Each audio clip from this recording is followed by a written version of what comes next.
La fille a quitté sa maison clandestinement. Non loin, une moto s'approcha de face. Le garde du corps chargé de la suivre ne pouvait que faire semblant de sortir une arme, essayant de les effrayer pour qu'ils s'en aillent. Mais le motard non seulement ne prit pas la fuite, sortit même son téléphone et prit plusieurs photos avant de repartir sans se retourner. Lors de cette brève confrontation de seulement quelques secondes, Josh remarqua avec acuité un tatouage mystérieux sur le poignet de l'homme. Ce genre d'observation n'était pas à la portée d'une personne ordinaire. Après tout, Josh avait été soldat dans les forces spéciales d'élite. Après sa retraite, il était devenu garde du corps dans ce luxueux palais.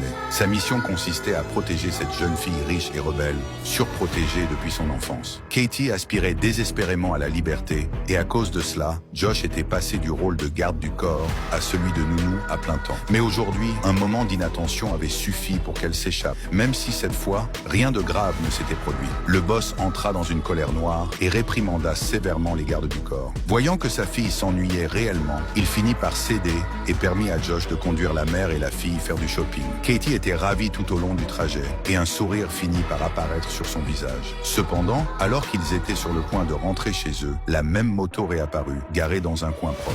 Josh se mit immédiatement en alerte, ordonna à la mère et à la fille d'attacher leur ceinture, puis appuya sur l'accélérateur et partit à toute vitesse. La femme assise à l'arrière pâlit, apparemment parce qu'elle avait reconnu l'identité de l'homme. Après avoir finalement semé leurs poursuivants et regagné la maison, Josh demanda aussitôt à Katie ce qui se passait réellement.